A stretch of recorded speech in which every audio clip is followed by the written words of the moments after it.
Buena tarde para todos los presentes. Mi nombre es Alison Natalia Chisco Ciro, de la carrera de Artes Plásticas y Visuales, segundo semestre de la Universidad del Tolima. El día de hoy quiero comentarles un poco sobre la obra del aquelarre de Francisco de Goya y Lucientes y un poco de contexto sobre su historia. Francisco José de Goya y Lucientes, pintor y grabador con un estilo que evolucionó desde el rococó hasta el prerromanticismo, que se caracterizó por el rechazo del racionalismo y la rigidez del neoclasicismo. El prerromanticismo se caracterizó por la exaltación de la naturaleza, la exploración de temas oscuros y emocionales y la revalorización de la Edad Media. Francisco nació el 30 de mayo de 1746 en Fuendetodos, municipio de la provincia de Zaragoza, en España, un pequeño pueblo de donde era la familia de su madre. Al poco tiempo se fueron a vivir a Zaragoza. En el colegio conoció a su gran amigo Martín Zapater. Su amistad duró toda la vida y en el transcurso de esta se escribieron muchas cartas para contarse lo que les pasaba. Como le gustaba pintar, a sus 13 años comenzó a asistir a las clases de José Luzán. Con 17 años se marchó a Madrid para continuar con su crecimiento como artista en el taller de Francisco Valleu, un prestigioso artista de la época, también de Zaragoza, quien le permitió conocer las pinturas de las colecciones reales y grandes artistas de la época. En 1770, con 24 años, viajó a Italia a conocer las obras de los grandes maestros. Estuvo en Génova, Parma, Venecia y Roma. Francisco siempre llevaba con él un pequeño cuaderno en el que dibujaba las cosas que le llamaban la atención, sacando de allí sus bocetos para sus futuros cuadros. Al regresar a Zaragoza en 1772, hizo su primer trabajo de pintura al fresco. Le encargaron una pequeña bóveda en la Basílica del Pilar, donde pintó directamente sobre el techo. Gustó tanto que le encargaron que pintara los muros de la iglesia de la Cartuja de Aula, cerca de Zaragoza. En aquellos años, es decir, en 1773, se casó con Josefa Valleu, hermana de su antiguo maestro Francisco Valleu. Luego, su cuñado, Francisco, le consiguió trabajo en la Real Fábrica de Tapices. Él pintaba cartones, es decir, los bocetos que luego se copiaban al tamaño que iba a tener el tapiz. Eran siempre escenas alegres, de caza y de fiestas populares. A continuación, estos modelos se cortaban en tiras y se usaban como plantillas en el telar mezclando hilos y lanas de colores. Una vez acabados los tapices, decoraban los palacios de los reyes. Volvió a Zaragoza para pintar en la Basílica del Pilar, esta vez una gran cúpula que se llamaría Regina Martyrum, o Reina de los Mártires, aunque a muchas personas no les gustó, puesto que no entendieron su forma de pintar con pinceladas sueltas. Fue nombrado pintor del rey Carlos III, luego pintor de cámara de su hijo Carlos y su nieto Fernando. Durante años, su tarea principal fue retratar a los reyes y a su familia, aunque también posaron para él nobles, políticos, artistas, entre otros. Se convirtió en el retratista de moda. No todo fue éxito y felicidad durante aquellos años. A sus 46 años tuvo una grave enfermedad que lo dejó sordo. Comunicarse con los demás se hizo más difícil y se aisló un poco.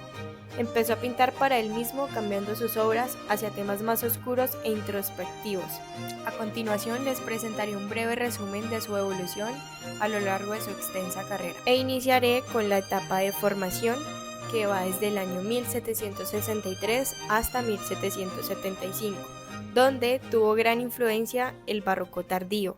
En sus inicios, Goya se vio influenciado por el estilo barroco tardío, caracterizado por el uso del claroscuro, la teatralidad y la representación de temas religiosos e históricos.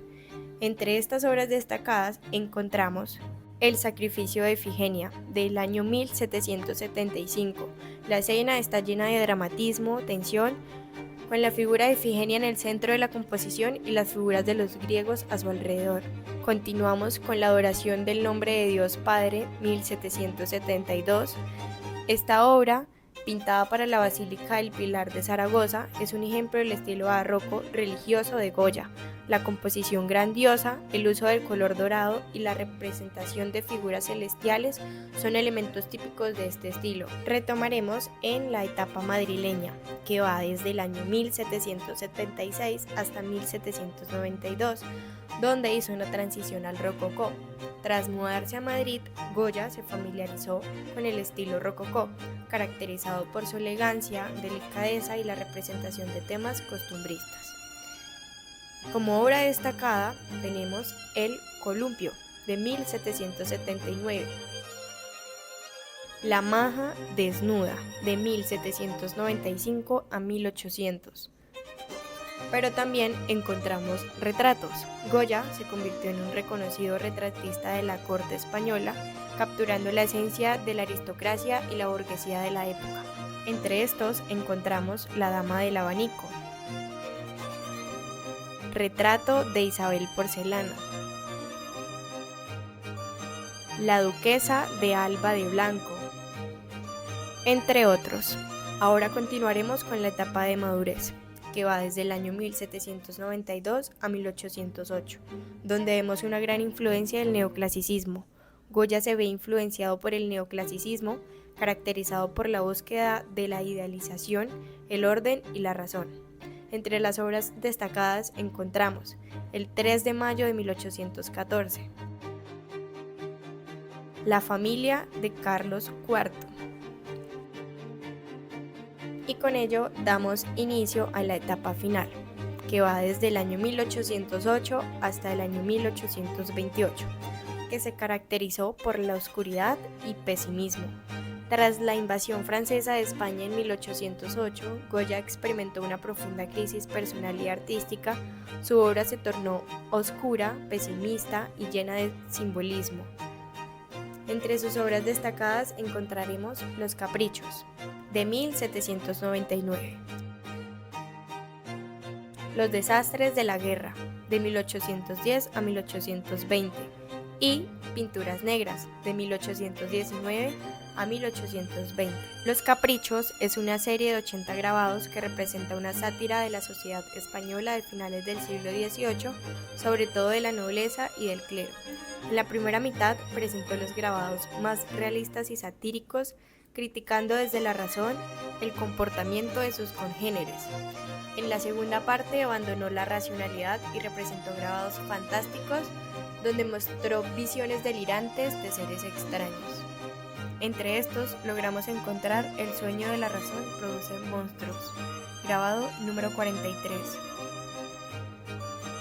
Aquellos polvos, grabado número 23.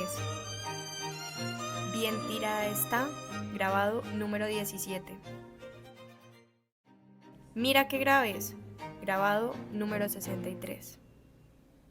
Ahora continuaremos con Los desastres de la guerra, una serie de 82 grabados realizada entre los años 1810 y 1815. El horror de la guerra se muestra especialmente crudo y penetrante en esta serie.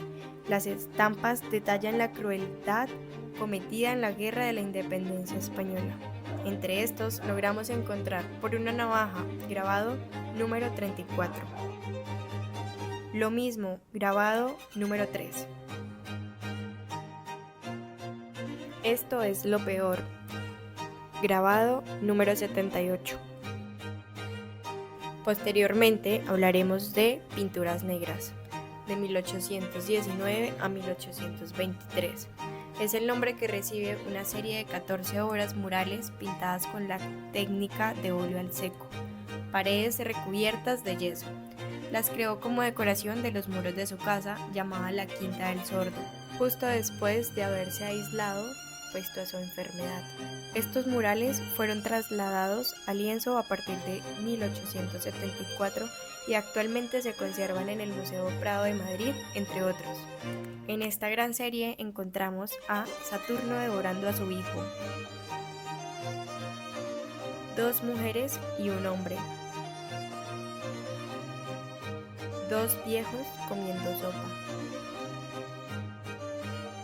Ahora bien, hablaremos de nuestra gran obra, el Aquelarre, donde encontramos en el centro del cuadro al macho cabrío, como se representaba en el siglo XVIII al demonio, el macho alfa al que las brujas veneran durante el aquelarre. Pero esto no es un encuentro para hacer pócimas mágicas. La pista está en las hojas de parra de su cornamenta, que indica que también es un bacanal. Es decir, fiestas de la antigüedad celebradas en honor del dios Baco. Las mujeres que rodean al demonio son las brujas. Le rinden pleitesía y le adoran entregándole bebés, los que tienen la sangre más pura, el mejor alimento para el diablo. El resultado de este ritual está en los cadáveres que aparecen dispersos por la escena. El macho cabrío se ha dado un buen festín. Es especialmente cruda la escena en la que una mujer semidesnuda sujeta una vara con bebés muertos, como denota el color gris de sus pieles. Son brujas viejas, feas, algunas fantasmagóricas, porque casi no se perciben sus rostros. Una imagen perversa que aún pervive, cuando en realidad estas mujeres, a las que llamaban brujas y persiguieron hasta la muerte, fueron en su mayoría campesinas sin ninguna relación con los aquelarres a medianoche o el trato con machos cabríos.